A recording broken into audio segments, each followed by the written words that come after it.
Hello, everyone.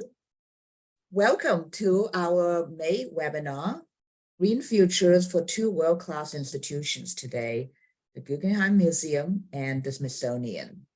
I'm Joyce Lee of Indigo JLD Green Health, your host today, and also the chair of the AAM Environment Climate Network. We're excited that almost 250 of you have signed up for this event. And we promise you it's going to be a really well-spent 90 minutes that we can talk about green futures for museum. What is the AAM Environment Climate Network? We are a group of dedicated professionals advancing sustainability in the museum fields. And we provide peer learning and on best practices, which you'll hear today. A little bit about our mission: to establish museums as leaders in climate actions. And our goals are access, thought leadership, global thinking, which is celebrating International Museum Day today in particular, and advocacy as well as excellence.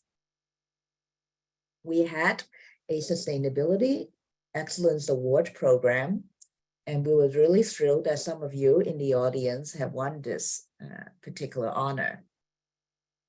What are some of the highlights in the last 2 years? We have over 15 education sessions targeted on museum operations, design, and management, and they're open to the public, covering topics on carbon and waste, energy, green team, retail, food services, and all things that you care about. Then we have quarterly coffee hours addressing the nuts and bolts of green practices.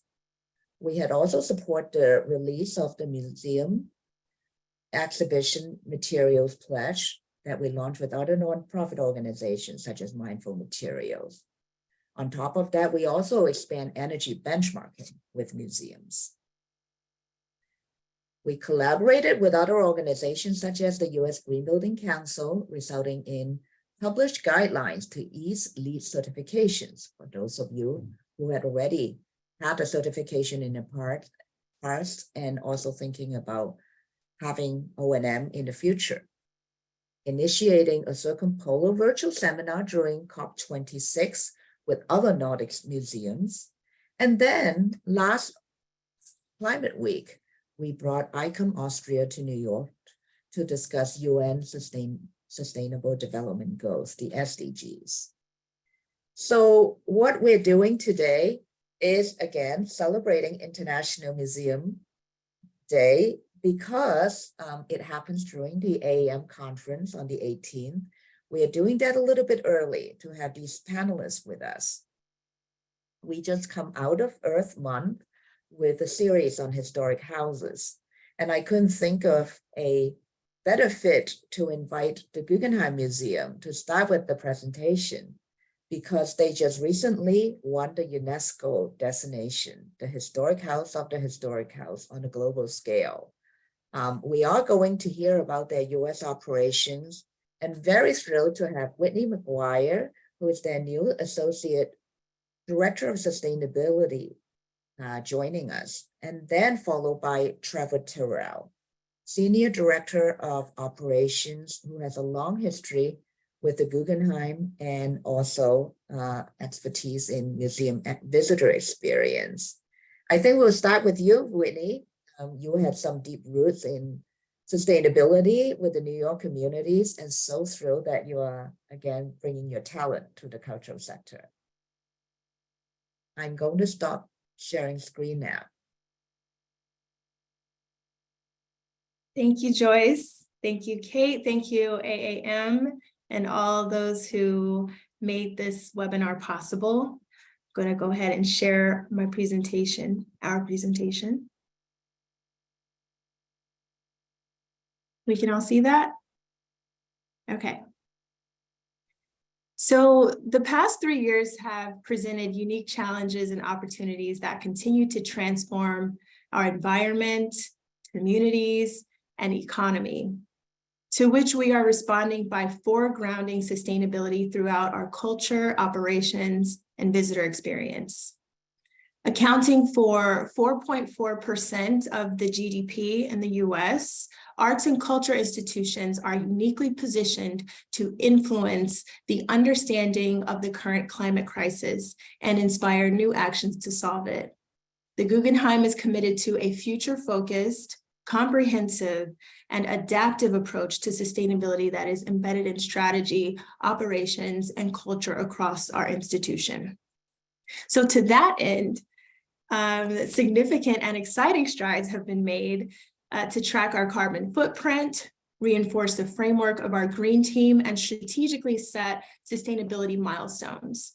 Among our significant milestones in 2022, the Guggenheim completed a carbon study on the Cecilia Vicuña exhibition, Spin, Spin, Triangulate, in collaboration with Root Collaborative, led by Alexa Steiner and Art into Acres. This study was the most comprehensive of its kind to date in North America. Thanks to the leadership of our engaged, dedicated, and cross-departmental green team of 25 staff members, the Guggenheim is working to embed more sustainable practices internally and externally, such as ensuring construction and exhibition waste has an 89% average diversion rate from landfill, transitioning to LED lighting, and launching an organics composting program for the cafe with our dining partner, Restaurant Associates. Since 2020, the Guggenheim's commitment to sustainability has culminated in my 2023 February appointment as the inaugural Associate Director of Sustainability through the generous support of the JPB Foundation. I look forward to facilitating transformative organizational growth by reducing the environmental impacts of the institution and creating systems change by embedding a sustainability mindset into institutional decision-making. This will ensure that issues that have historically been siloed by departments are addressed holistically with a deep understanding of the museum's diverse operations and practices.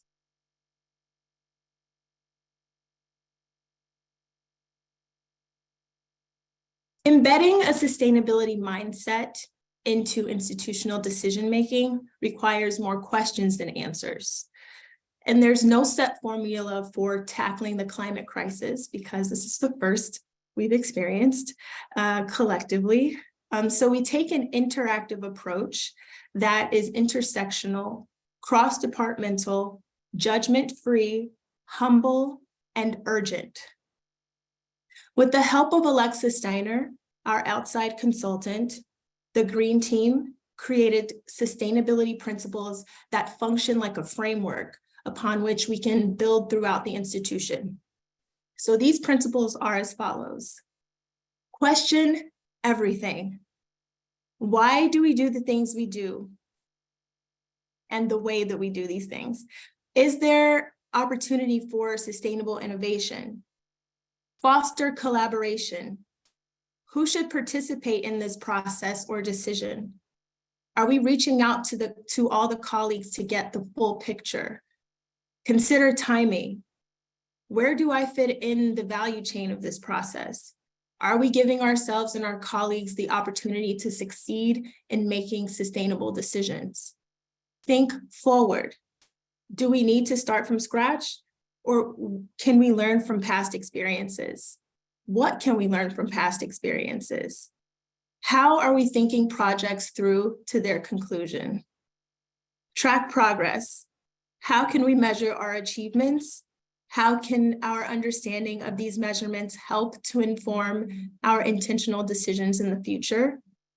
Educate and illuminate. How can learnings, progress, and opportunities be communicated to internal and external stakeholders? As an example, we are currently piloting a exhibition waste storage giveaway program, and we are using these principles to learn how to make this process more efficient and embed it into the culture of our institution to mitigate waste.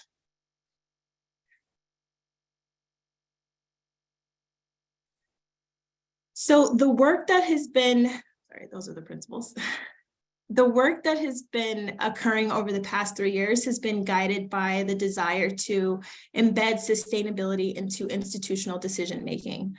So we work in conjunction with local, state, and federal laws to ensure compliance and transparency. We evaluate and iterate often, remaining nimble and open to change, and we're committed to leadership and innovation in the field. In order to ensure efficient and inspiring progress on our sustainability efforts, we have a sustainability leadership team led by Trevor Tyrell, who you will hear from after me, our Senior Director of Museum Operations, Lydia O'Connor, Communications Manager, me, Associate Director of Sustainability, and Lena Strangari, our Deputy Director, and Andrew W. Mellon, Chief Conservator. Our Green Team launched in February 2021, and we now have over 25 staff members representing all departments. The team meets monthly to align on priorities, identify opportunities, share progress, and co-create solutions. And this is a voluntary program, so new members are accepted at any point. All staff are welcome and encouraged to join. Finally, we have both departmental goals and cross-departmental goals called working groups. Our departmental goals were developed by the Green Team leaders, and our departmental sustainability goals reflect the vast efforts occurring across the institution. Many of the current goals have been adapted and carried over from previous years, with significant strides having been made this past year.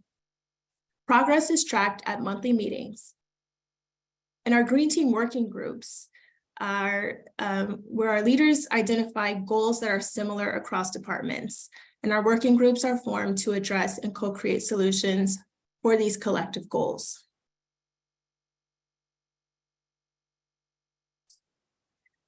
So our priorities leading to 2030 are organized according to our core values: resilience, evidence-based, collaborative, and community. For example, we are building resilience by investing in the agency of our Green Team. We are embedding our core principles throughout our institution. We're focused on action that is based on evidentiary learnings, including tracking our emissions in real time with the use of emerging technologies, tracking our exhibition's carbon footprint, extending our sustainability initiatives to our visitor experience, tracking our organics waste, and setting goals that are in alignment with our peers. We collaborate with organizations like the Gallery Climate Coalition, of which we are a founding member, the BEZO Group, which we work with to evaluate and shift our climate control parameters and track our carbon footprint. Our retail partner, Event Network, is endeavoring to stock sustainable products, and I am on the product development team to ensure that our product offerings reflect our values. Our partnership with our food vendor, Restaurant Associates, has provided us with the opportunity to embed organics composting program and to embed an organic composting program. And we are working on more initiatives for the near future. We also work with other museums to exchange learnings and opportunities, including the museums in our Guggenheim constellation, Bilbao, Venice, and Abu Dhabi. Community is at the heart of our initiatives.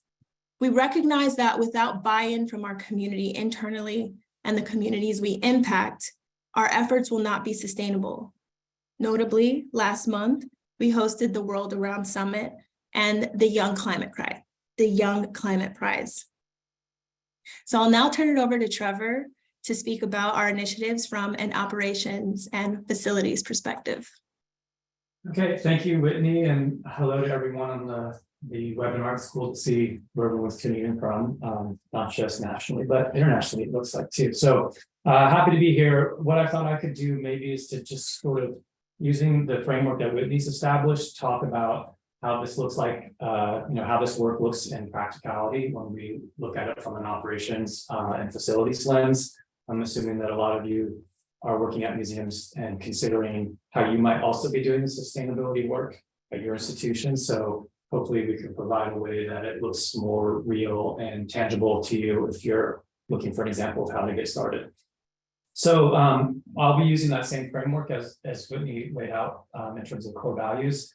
I'll be showing you what that looks like when we boil it down to a operational lens. So one note on this slide, don't worry about those percentages. They're there for the sake of example. I know that they don't add up to 100%.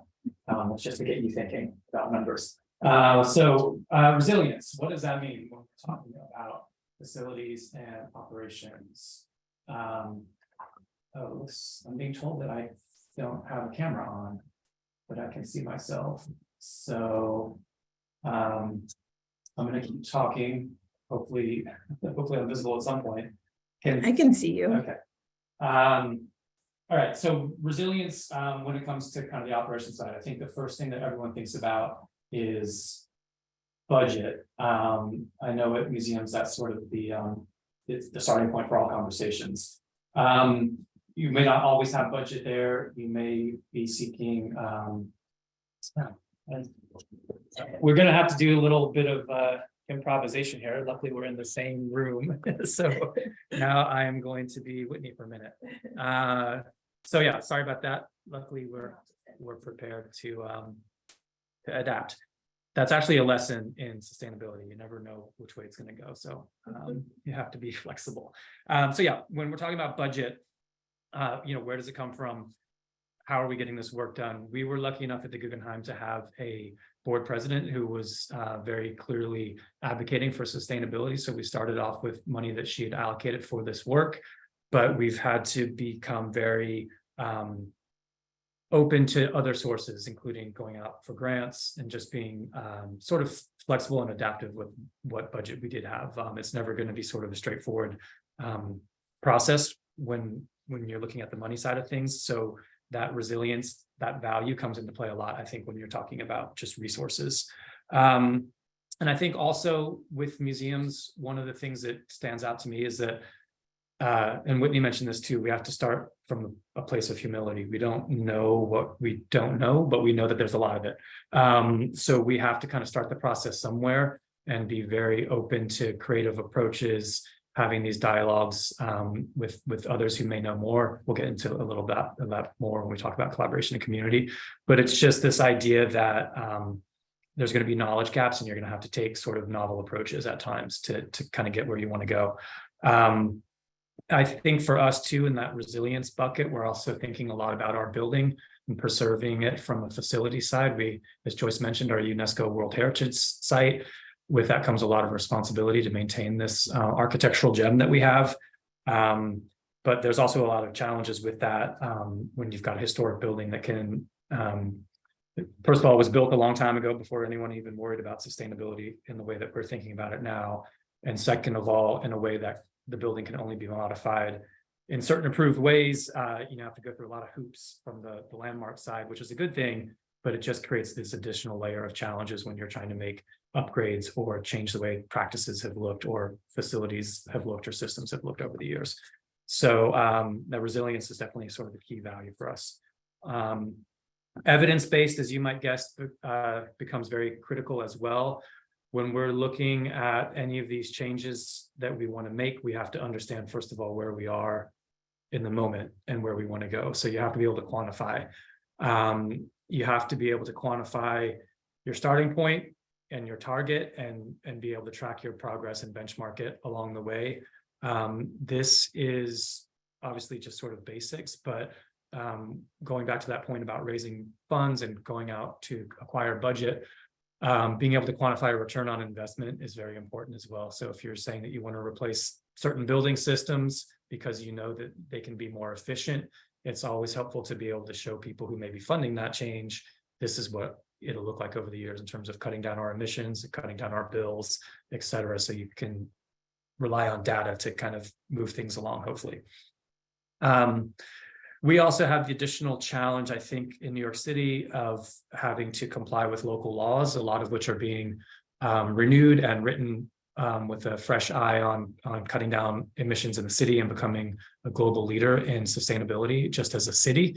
New York has very high standards, and we're being held to those as a museum. So looking at ways that we can, participate in that goal of making New York hopefully the greenest city in the world. That's what the city wants to do, at least.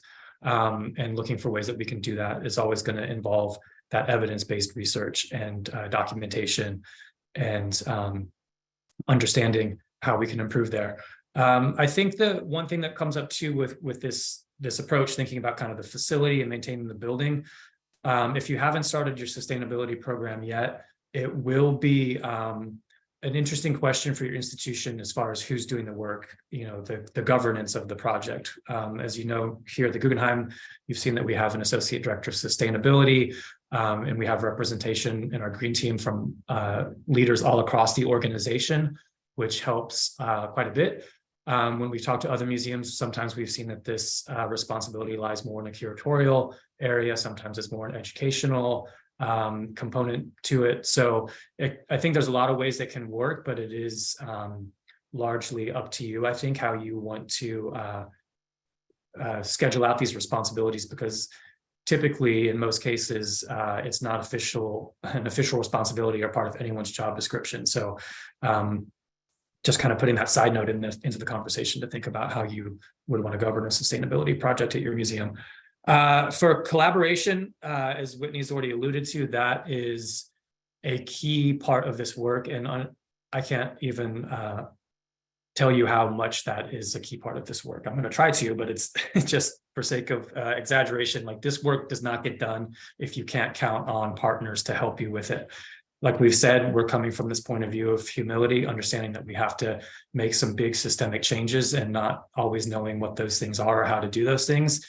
A lot of ways that we are able to close the gap on questions around those kind of bigger questions, the answers are coming from partnerships that we're able to seek out, either from other peer organizations in New York City. Luckily, we have a lot of museums who are in the same boat as us looking at these same questions. You can get a good idea of best practices that are established elsewhere and kind of incorporate that into what you're doing. But that conversation is an important one to have. Like, you don't have to start from scratch probably on any of this work. Roadmaps and benchmarks are out there for you, and many of your colleagues already have those things or a working understanding of how they're doing it. And it's important to have those conversations to be able to implement that internally at your organization. We at the Guggenheim are also, a critical area for us is these partnerships with structural engineers, mechanical engineers, people that understand how to get that data that we were talking about with the evidence-based value. So we have consultants that we work with that are constantly looking at our systems, telling us where improvements can be made, where changes can be programmed into our system so we can become more efficient. That's labor and expertise that we don't have on site. So we need someone like that to help us do that and help us to file those reports with the agencies that need to see that work. So that's an example of how that might look for you at your institution. Whitney also mentioned our partnership with Gallery Climate Coalition, who are fantastic. I would highly recommend you look into their work. They've been primarily based in Europe up until this point, but are moving into the US and have been out in LA, are now starting a chapter in New York that we are proud to be a founding member of. But they've done a lot of work with for-profit galleries as well as nonprofit museums now, and showing how this work can be done specific to the art sector, establishing that that benchmarking structure and those ways of operating that can kind of get you there. So a huge resource for us and a great partner for us. And then the final value here obviously is community. This is an internal understanding of the definition of community as well as an external. So with our green team, obviously thinking about how as colleagues we can come together around these very important topics and provide progress for our institution. Making sure that we're deferring to the expertise of our colleagues at all levels of the organization. I see this as a very horizontal operation. It's not hierarchical at that level. We're trying to get everybody in. People need to have a point at which they can engage with this, and it might look different depending on who you are, depending on your role, depending on what level you sit at in the organization. So just trying to build that safe accessible space for our colleagues so that they can get involved, and that we can then rely upon them to help guide the process and set goals, since they understand their areas better than anybody else. And then, external partnerships, already touched on that quite a bit. But the resources outside of the museum are so critical to the work that we do. And then just from another lens, another angle, it's also an interesting way to reach out to communities and partners that may never actually have an understanding of what your mission might be at the museum that you work at, or the work that you do.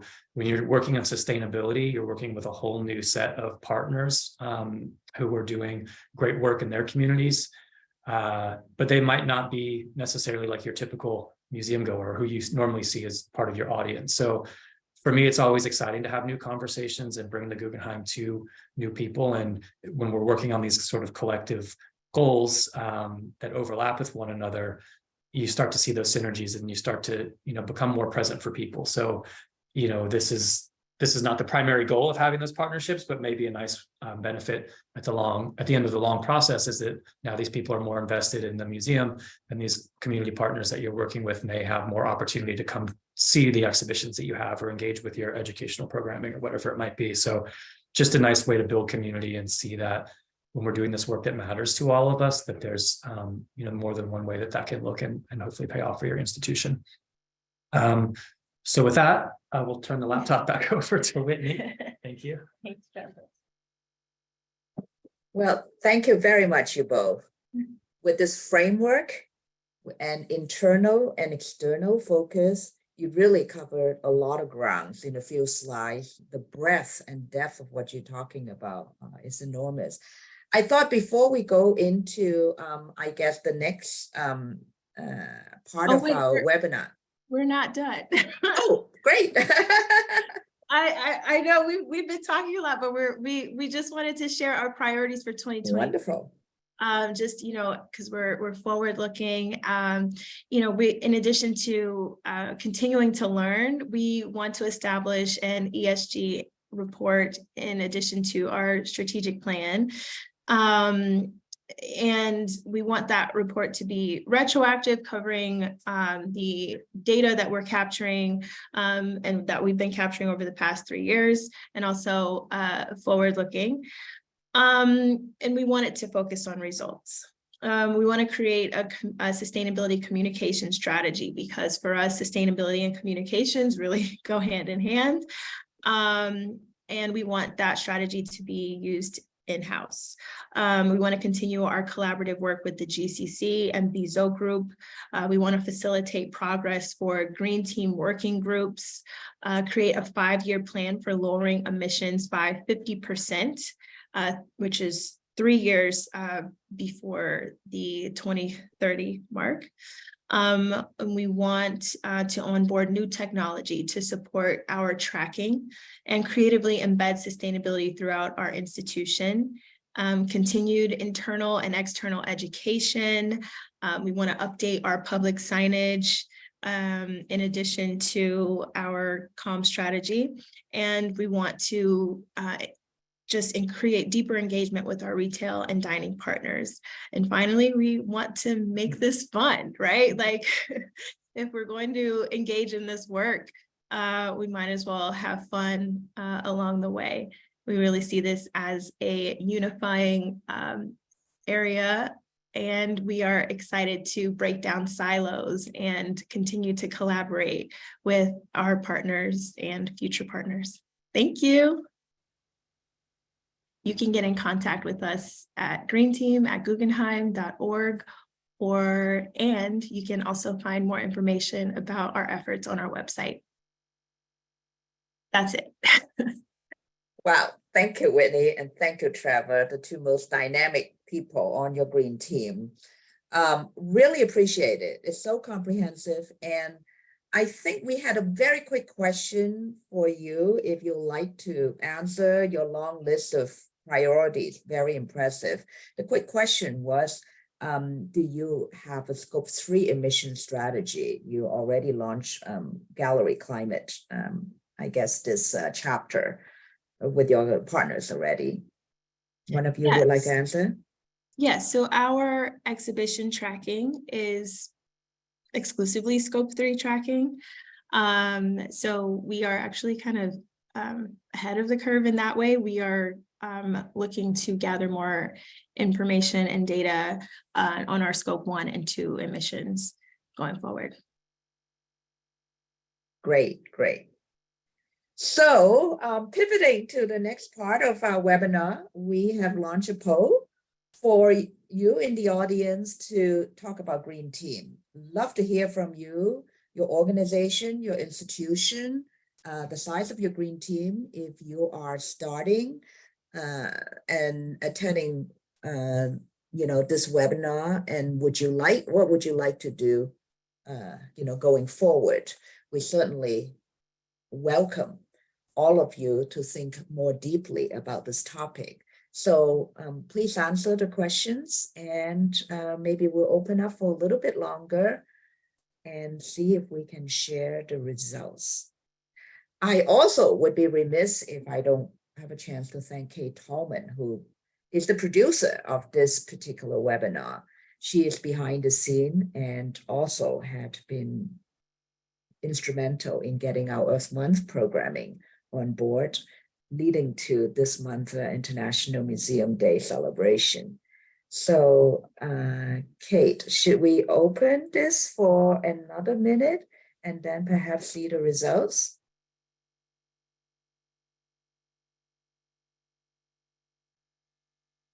Yep, we can leave the poll up for one more minute, and then we can announce the results with everyone. That would be great. We hope all of you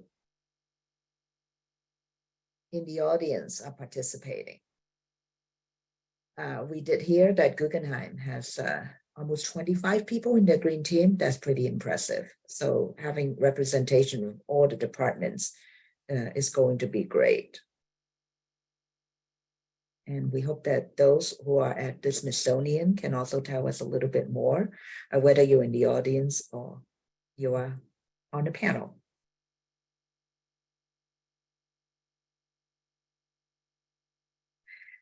Kate, please feel free to share the results.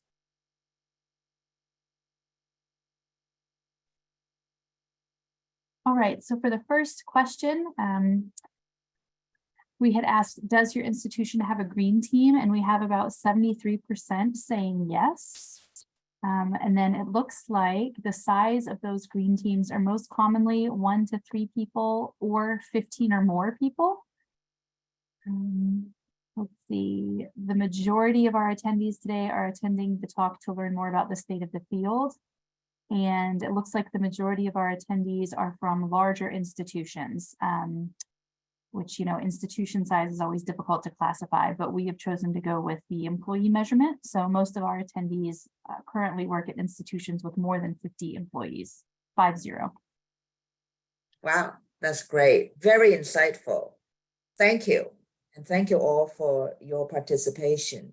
We do see that over the years that I had shared this network, we are definitely seeing an uptake of cultural institutions starting Green Teams, building their Green Teams. And I think to see so many having over 15 people, as also represented by this particular webinars institutions, is very gratifying. 73% of institutions having Green Team is also quite impressive. We certainly didn't have those results very early on. So progress, congratulations to everyone. So the next presentation is going to be shared with us by Stephanie Felton and Dan Davies of the Smithsonian Institution. We are very happy to have Stephanie, who is the Deputy Director of the Smithsonian Institute's Office of Planning and Design, with some very deep capital construction experience, with a large campus and multiple institutions and facilities.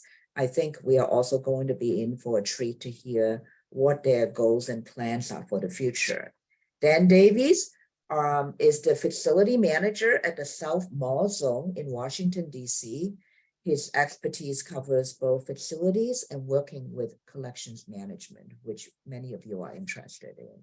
So we'll start with Stephanie. All right, thank you. And I take it you can all see my screen. Let me know if you can't.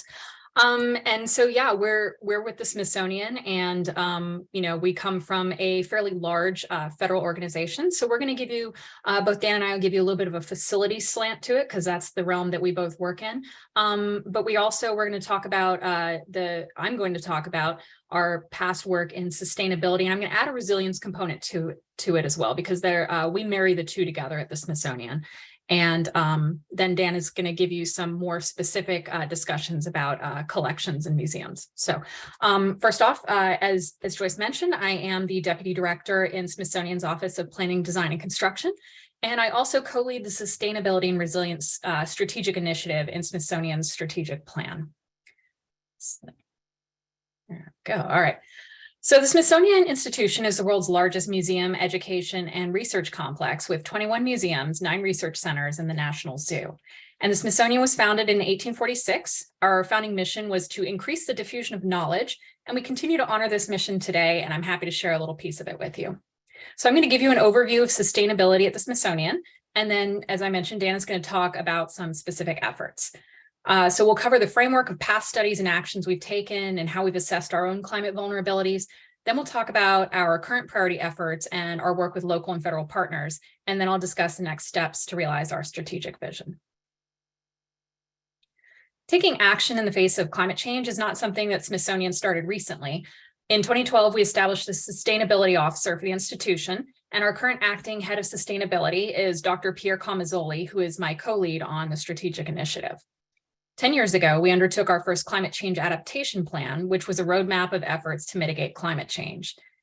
In 2018, Smithsonian completed the first of 2 phases of its completed its first 2 phases of climate change action plans, those for flooding and sea level rise in the capital region, New York City, Maryland, and Florida, where we have facilities in all of those locations, and also future phases that will address other climate change. The sustainability working group that we have is led by Dr. Pierre Comazzoli, and it was established in 2022 to continue the work of the climate action planning long term.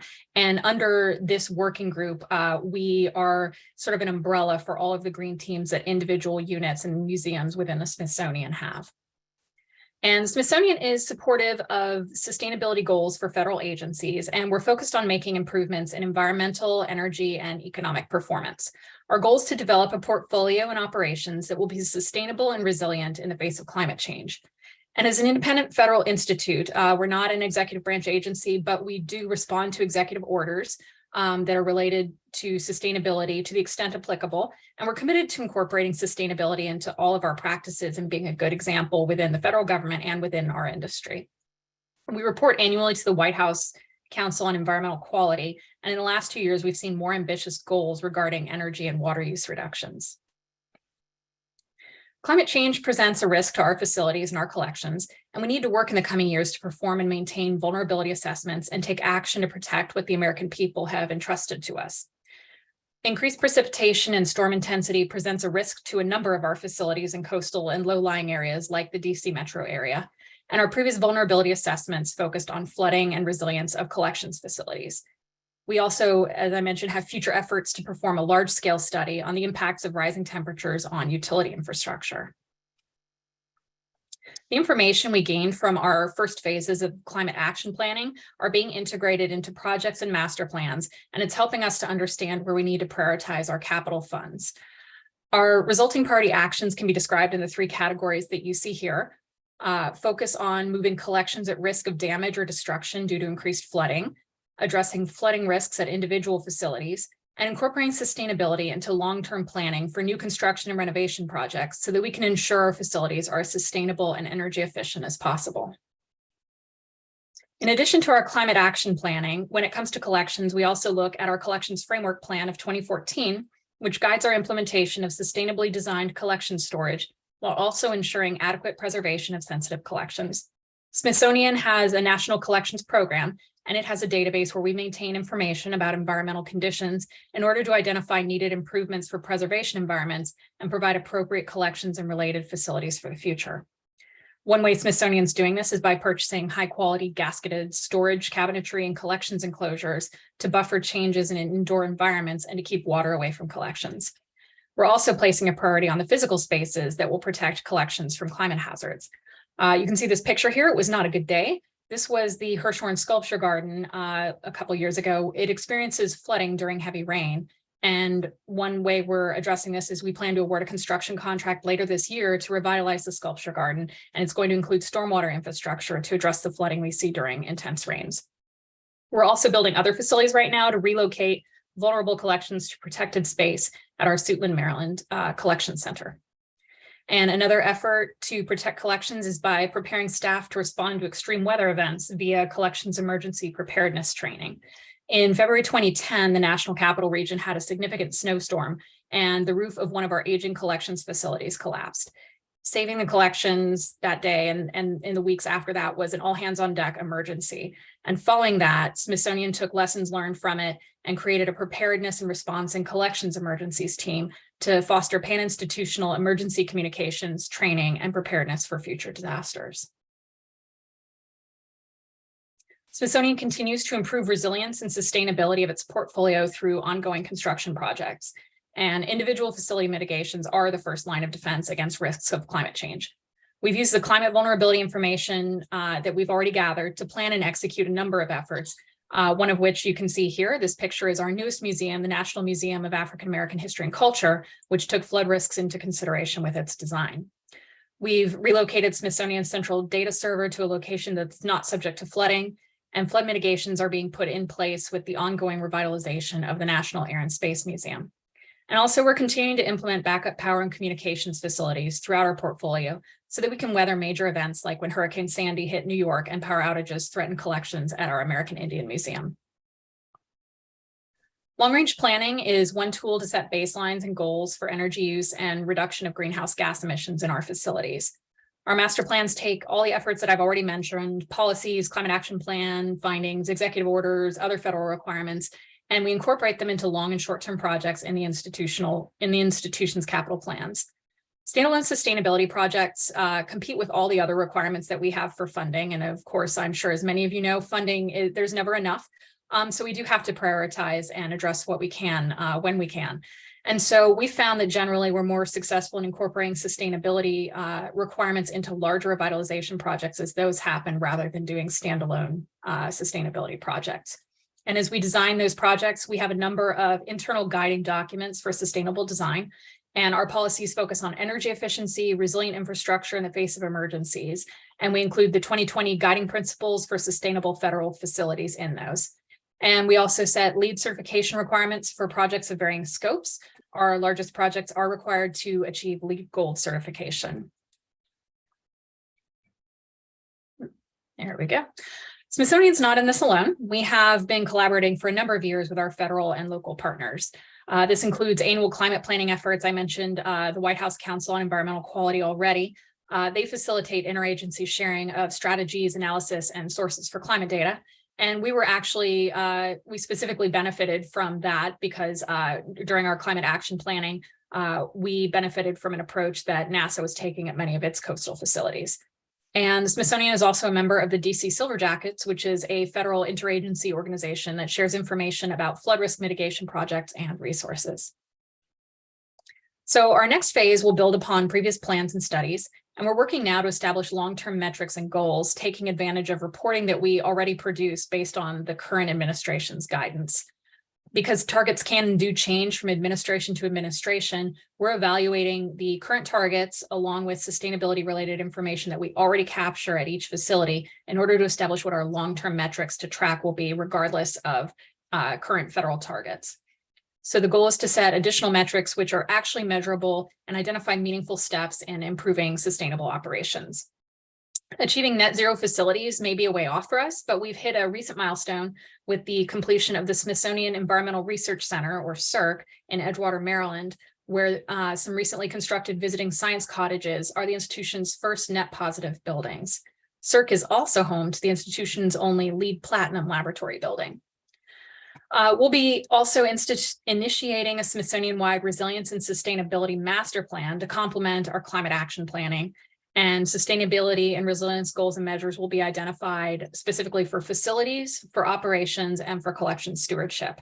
And this master plan is an identified milestone within our strategic initiative.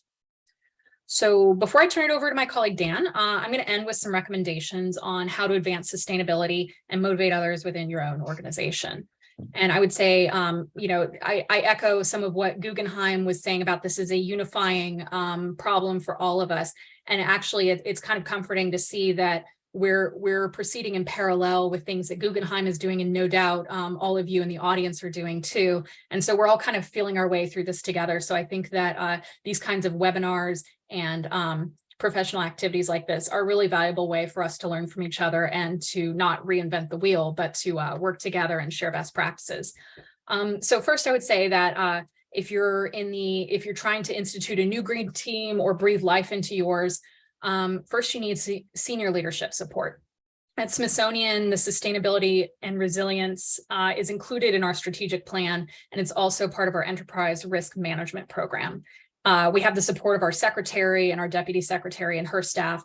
And so having that support, it allows us to formally document policies, goals, and milestones, and that will help us to get funding and staff resources prioritized within the organization. And so I would definitely recommend getting that senior leadership support and documenting formally your goals and your funding resource needs.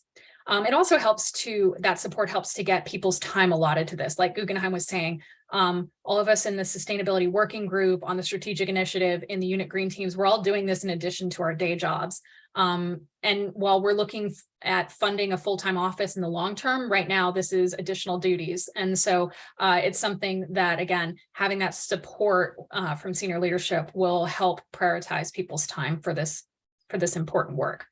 And if you don't already have a green team, sounds like Guggenheim, they provided some advice that kind of is in line with what I'm about to say. I recommend having a broad representation across your organization within that green team. Include exhibits, concessions, food service, retail, fleet management, and people like Dan and me who are in facilities. They're all important pieces of the puzzle, and leaving one out is going to leave a gap in your planning, and it's going to prevent you from reaching a more sustainable future. And then finally, I would recommend communicating goals and metrics in a way that everyone in the organization can see them. At Smithsonian, we have an internal website where we publish this information, and it helps everyone to understand how they fit into a shared future state. So with that, I will now turn it to Dan. Great, thank you, Stephanie. Wow, I have been just sitting here listening and learning. It's amazing how much you can pick up as you go along. Good afternoon, or good day if it is not afternoon where you sit. My name is Daniel Davies. I am manager of operations and maintenance of 6 facilities that we call South Mall Zone, one of 8 zones of Smithsonian facilities in the Washington, D.C. metropolitan region. I'm delighted to be here to contribute to today's discussion. I think I will walk away with more than I offer, but we'll give it a shot. I think you are still in control of the slide, so I'll let you move us on to the next slide. Thanks. So I'll talk briefly about 4 primary items. The Smithsonian Declaration on the Collections Preservation Environment, which coincidentally sort of started right about the time 2013 when the Environmental Action Plan was also initiated. The seasonal adjustment of set points in collections areas, the balance of outside air and indoor air contaminants, and finally, a few examples of where environmental conditions have influenced energy efficient design in Smithsonian facilities. Sadly, so I can't get very deep in the whole realm of important aspects of sustainable operations and maintenance in the short time we have left available here today. But we'll touch on some key factors, and then I'll be happy to touch on others if they arise when we get to questions. I hope we're going to have a questions session at the end. So this is really just tip of the iceberg stuff. Next slide. So we're coincidentally celebrating our 10-year anniversary of the Smithsonian Declaration on the Collections Preservation Environment. Looking back at the ground we've covered since 2013, it has become clear that being sustainable means converting to renewable energy sources. So that means eliminating fossil fuels to the greatest degree possible. This requires collaborative commitment of a wide range of stakeholders, and you've heard Stephanie and others talk about this already, focused on sustainable preservation and operation. The establishment of environmental parameters must balance all these requirements. Next slide. So in developing the declaration, the current conventional wisdom of the day back in 2013 was distilled into a forward-looking strategic document. As time marched on, we also applied experience with the effects of rigid adherence to the 70 degrees Fahrenheit or something in the neighborhood of 21 degrees Celsius and 50% relative humidity targets in facilities with less than effective thermal and vapor barriers.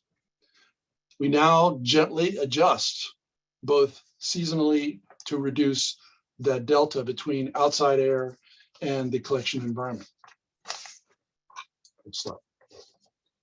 In consideration of industry standards like the American Society of Heating and Refrigeration and Air Conditioning Engineers, in particular 62.1, which deals with acceptable ventilation.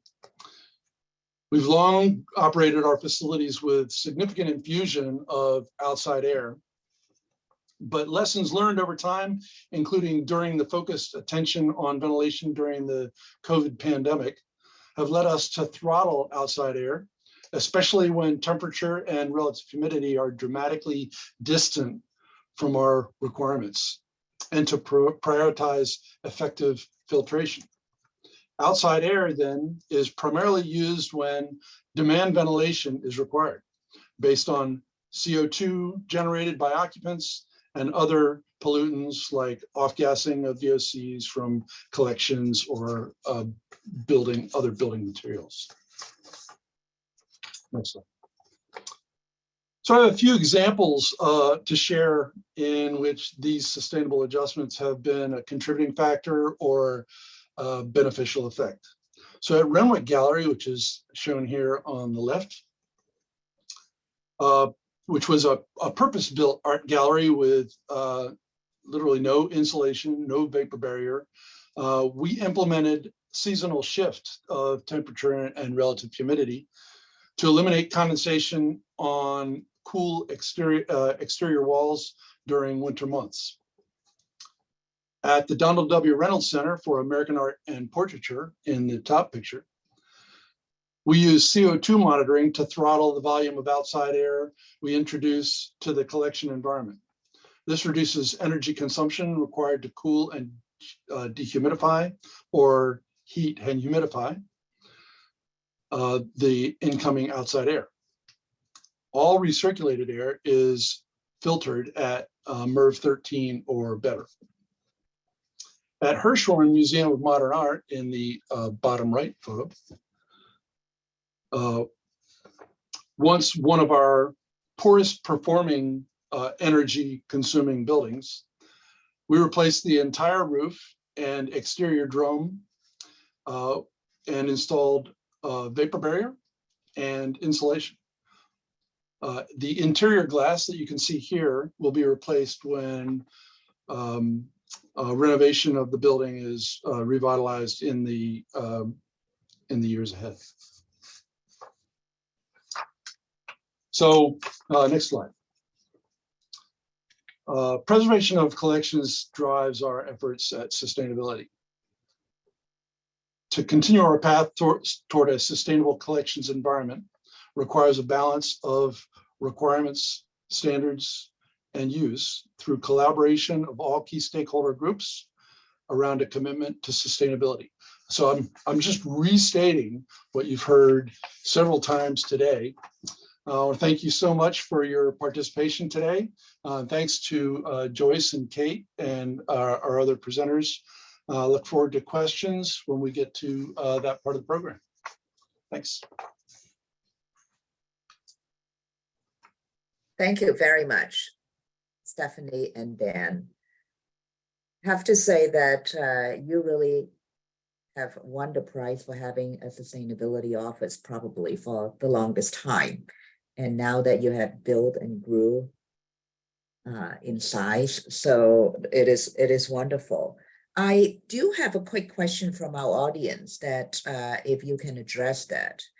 You have a net zero goal, you're meeting that challenge, you have vastly different facilities as you both talk about.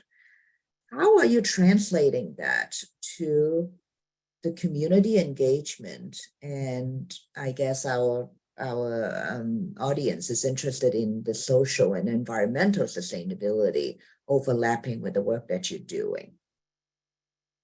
Yeah, maybe I can start, and Dan, if you want to throw anything in. But I would say that Smithsonian is looking at not just the technical aspects of sustainability, but also at climate justice and environmental justice going along with that.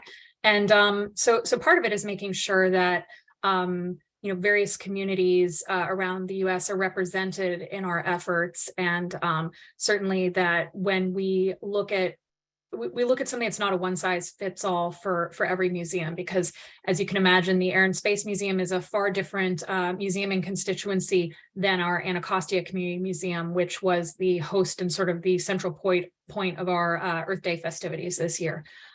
So I think that, education is a big part of our mission, and all of our various strategic initiatives kind of interweave with each other.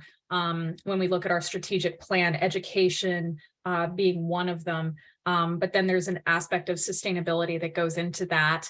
And so they all sort of bleed together in certain ways. And so it's trying to make sure that as we prioritize our efforts, that we're looking across the entire range of our clientele and of our institution to come up with metrics and goals that are actually achievable. You're muted. Thank you. Thank you. I think I would just add, without going too far in the weeds, that change is glacial, but the life cycle of a building, being 30 years, we do things in the interim during the life cycle. And so as we're making those adjustments, we're responding to the requirements of the community, the collections community, the public community, right? And we're trying to inform as we go along. So one of the challenges we're facing right now is trying to keep the collections conservators, the collections managers, and the people who care for the facilities on the same page with what those requirements are. So we're initiating a dashboard process where all of the environmental information can be shared openly in a graphical user interface that'll mean our channels of communication are open and we can achieve our requirements in a collaborative way.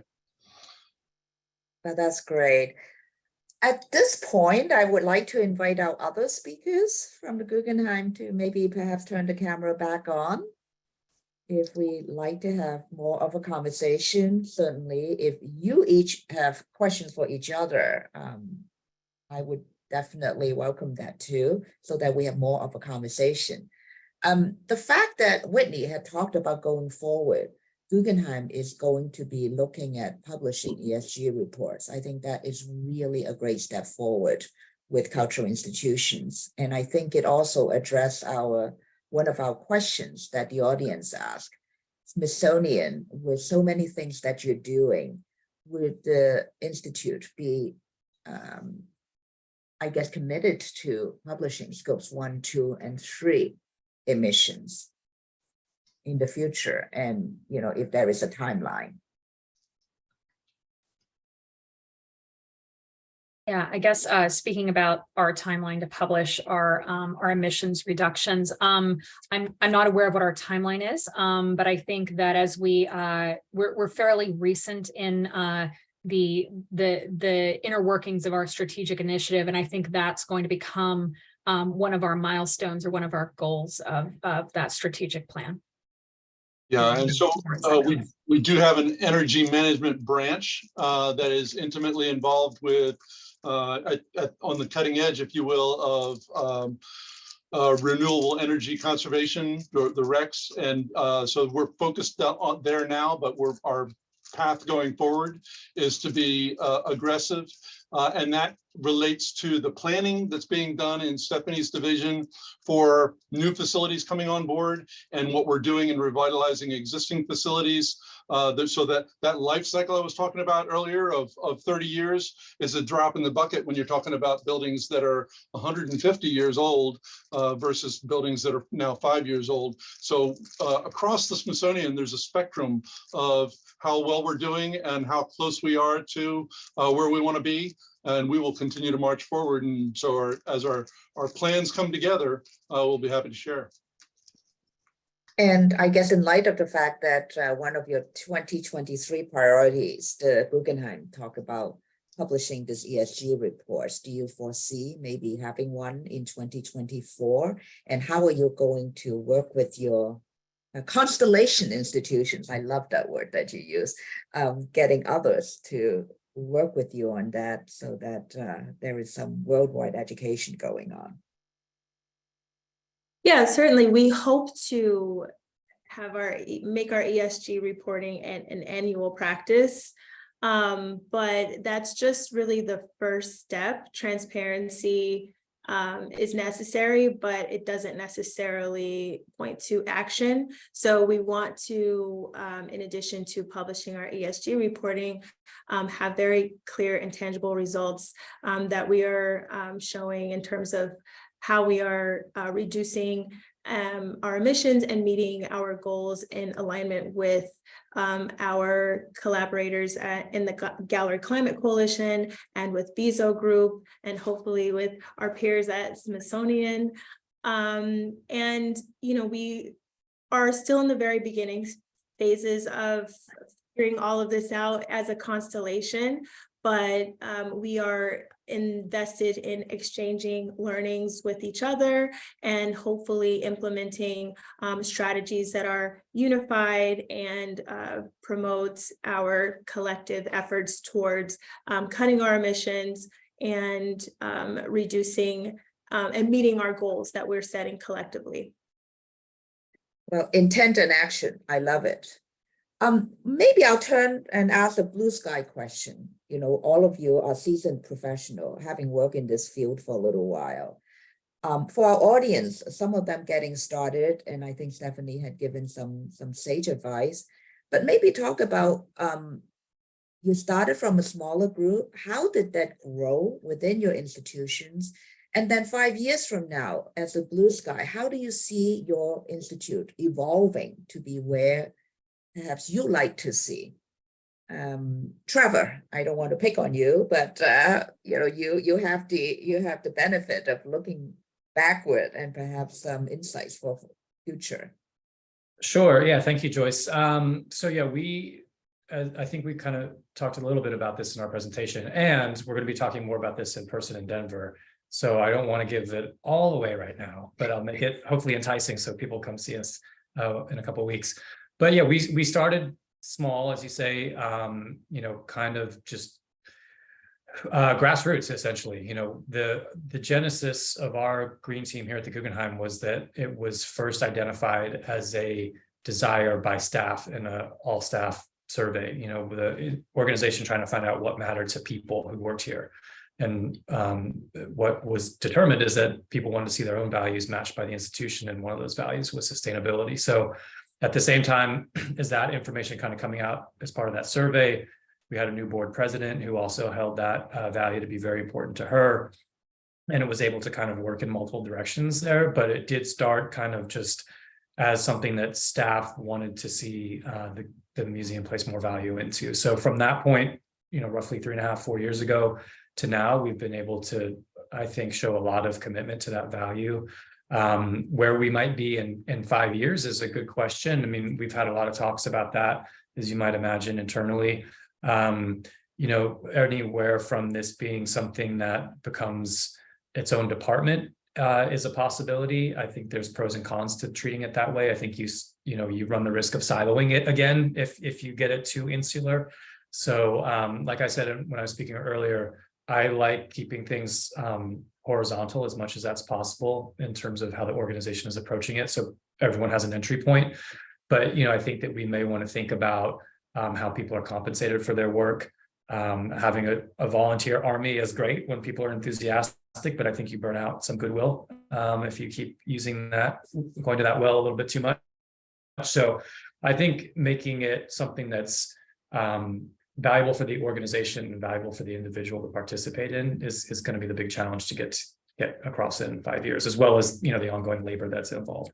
So we'll talk more in Denver, but that's my kind of in a nutshell response. That's great. Any of you from the Smithsonian as to 5 years from now? It's not that far away. Yeah, well, and I mentioned a little bit about our timeline and how we started. I think that there will always be a place for individual green teams at the individual units and museums because they're closest to the work. But right now we have an overarching sustainability working group that's made up of representatives from across the organization. And like Trevor was mentioning, I think there's a place to have a full-time Office of Sustainability, and that's something that's in our strategic plan to establish and fund. And so I think maybe some of the working group efforts will transition to that naturally, but I think that it will still remain an umbrella for the individual green teams. I would echo that. One of my first experiences with the green team at the Smithsonian was when I was managing facilities at the National Zoo, for which, sustainability has a whole different facet of concern for the collection and the preservation of the collection and the preservation of the species worldwide. And so they took on green team and sustainability from the perspective of what effects humans have on the entire planet and what we're all doing and how we're all affecting the environment. And that was a great primer for me to then turn to, for example, an art museum where the priority is the preservation of the collection within the walls. So by learning from each other across Smithsonian organizations, we get to factor in many different variables. And one of the things we're focusing on that Stephanie cited in several of her examples is what's happening with the changes in the environment and how that's affecting rainfall and flooding, especially in the downtown DC area, and the mitigations and accommodations we have to make to protect our facilities and our collections from those conditions. Well, Dan, you just reminded us that at the UN, it is not just carbon and emissions that we talk about at the UN. Biodiversity is just as important. And for those who have facilities like aquarium and zoos, we are just reminded how rich this sector is, that we can all do something to help advance this in a big way.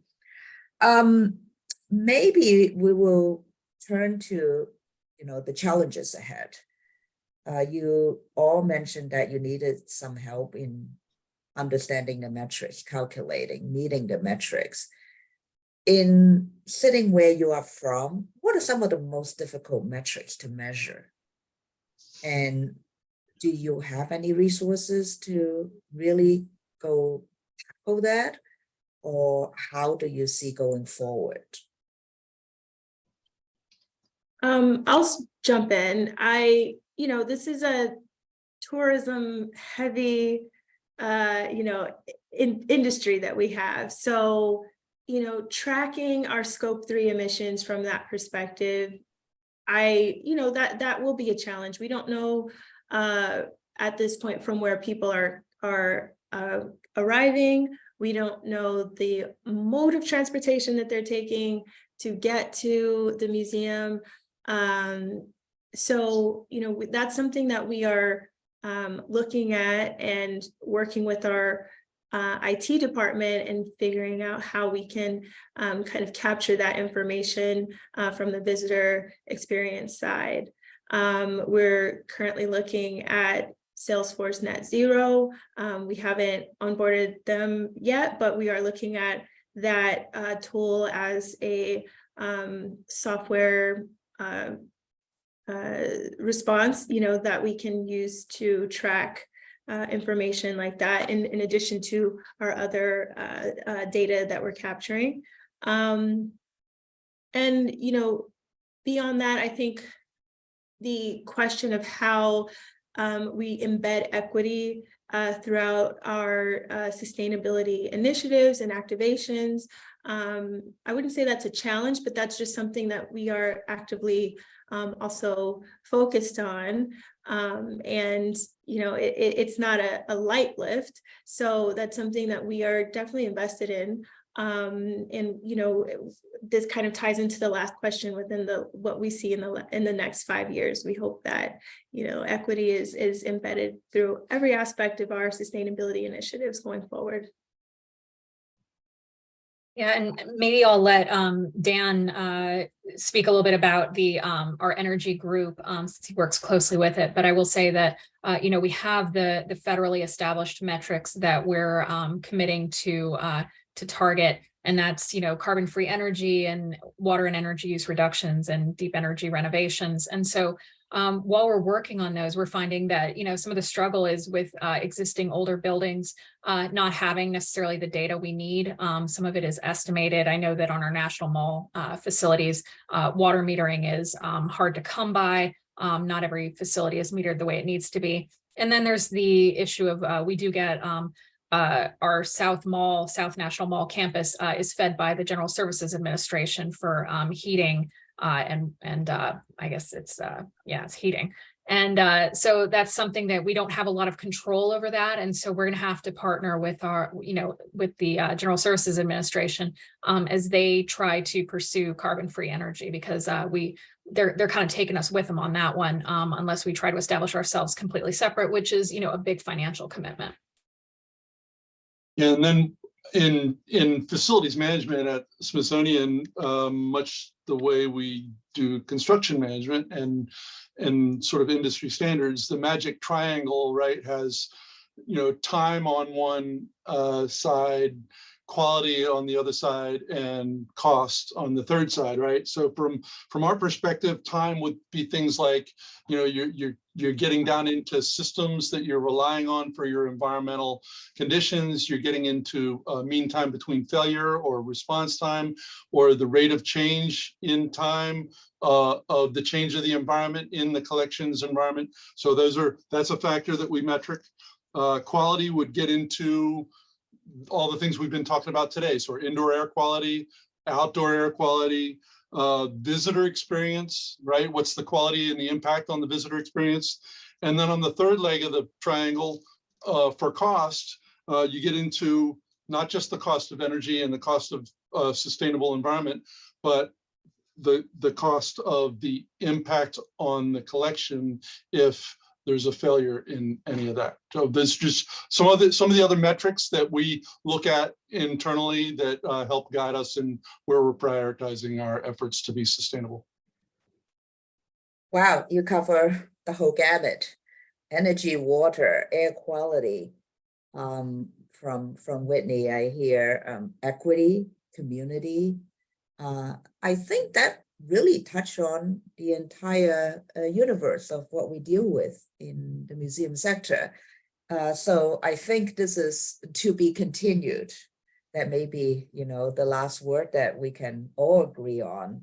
And knowing the time we are approaching, 1:45, we hope we have answered many of your questions. We so appreciate the expertise from our panelists today and your willingness to share your experience. We believe in peer learning, and in the program description, you see that both institutions have also committed, both publicly and in their own teams, the sustainability commitment. So we are hoping that by next year, we will have new stories to listen to, and that all of you would have new stories to tell. So again, any last word from anyone?